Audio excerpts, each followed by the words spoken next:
दोस्तों नमस्कार, स्वागत है हमारे YouTube चैनल खेती का डॉक्टर में। और हमारे राष्ट्रीय जैविक क्रांति की श्रृंखला में जो डेमोस्ट्रेशन चल रहे हैं, उन डेमोस्ट्रेशन का हमारी फसलों पर क्या असर आ रहा है और हमारी बचत की संभावनाएं जग रही हैं या नहीं जग रही हैं, तो उसके लिए हम आज डेमोस्ट्रेशन कराने के 5 दिन बाद दोबारा फिर पहुँचे हैं और अपने किसान भाई से, जो कि हमारे अन्नदाता हैं और इनके माध्यम से ही हमको जैविक के उत्पाद मिल सकते हैं या ये कहें विष मुक्त उत्पाद मिल सकते हैं, तो इनके क्या विचार हैं इस बारे में और इन्होंने क्या अनुभव किया है, इसके बारे में जानना चाहेंगे।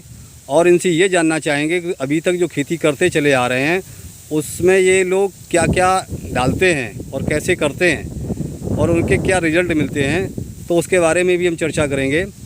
और हमारा ये अभियान जो चल रहा है वो न्यू ग्लोबल उपज वर्धक इंडिया लिमिटेड के द्वारा है, जहां पर कि किसानों को डेमोस्ट्रेशन के द्वारा बताया जा रहा है कि अगर आप इन उत्पादों का भी उपयोग करेंगे तो भी आपकी पैदावार उतनी ही होगी जितनी आप रासायनिक उर्वरकों के साथ करते हैं। तो दोस्तों आइए मिलते हैं अपने किसान भाई से और जानना चाहेंगे। जी भाई साहब नमस्कार। नमस्कार।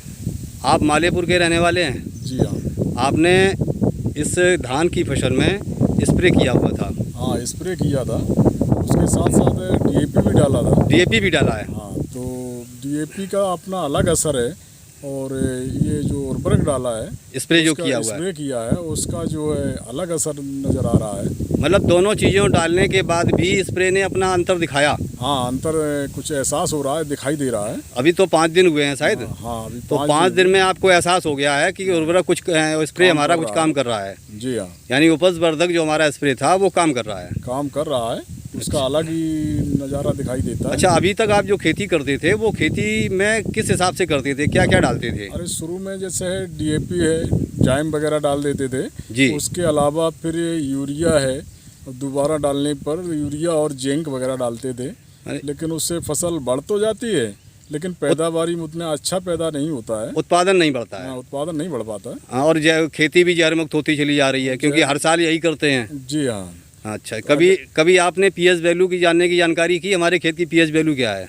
अभी हमने सरकारी जांच कराई थी लेकिन उसकी रिपोर्ट आई ही नहीं, क्योंकि कर्मचारी भी ऐसे हैं कि अगर एक बार मिट्टी लेके कूड़ा में फेंक दे। हाँ जी जी, बिल्कुल बिल्कुल सही कह रहे हैं आप।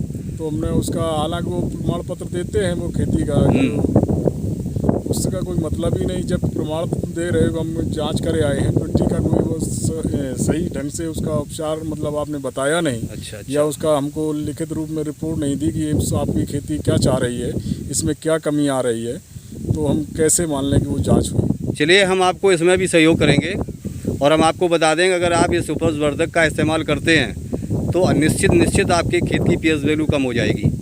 ये आपको मैं जानकारी दे रहा हूँ। अगर आप चेक नहीं भी कराते हैं या कराते हैं तो जिस जगह उपज वर्धक इस्तेमाल किया है उसकी पीएच वैल्यू अलग होगी, जहाँ नहीं किया है उसकी पीएच वैल्यू अलग होगी। ये जानकारी मैं आपको ये दे रहा हूँ, ये फ्री में आपको एक सुविधा मिल रही है उपज वर्धक के माध्यम से। तो आप हमें बताना चाहेंगे कि आपने यहाँ पर किस जगह स्प्रे किया और क्या अंतर दिख रहा है?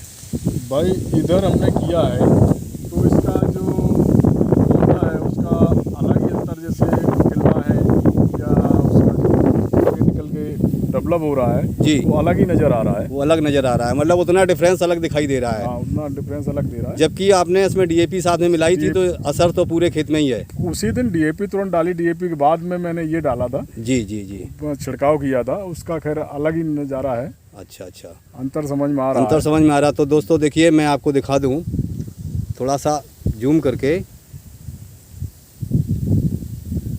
ये सामने जो आप देख रहे हैं, इसमें ठीक सामने इसमें स्प्रे हुआ है और स्प्रे का अंतर क्या है कि नीचे जो पौधे की गांठ है यानी कल्लों की संख्या है वो बढ़ रही है और कल्ले भी उस हिसाब से निकल रहे हैं जैसे मेन पौधा निकलता है। आप देखना चाहेंगे कि अभी इसमें कल्लों की संख्या 2, 3, 4, 5, 6, 7 और 8 हो चुकी है और इसके बाद अभी तो शुरुआत है, कितने कल्ले और बढ़ेंगे। हो सकता है इसमें 25 से 30 कल्ले निकल आएँ, जिससे कि आपकी उत्पादन क्षमता बढ़ जाएगी। और इस साइड में देखिए, इस साइड में थोड़ा नहीं पड़ा है बल्कि डीएपी पड़ा हुआ है, लेकिन अगर गौर से देखेंगे तो यहाँ डिफरेंस दिखाई दे रहे हैं और उधर कल्लों की संख्या कम हो सकती है। तो दोस्तों हमारे इस चैनल को देखने के लिए धन्यवाद और हमारे राष्ट्रीय जैविक क्रांति में शामिल होने के लिए धन्यवाद। नमस्कार।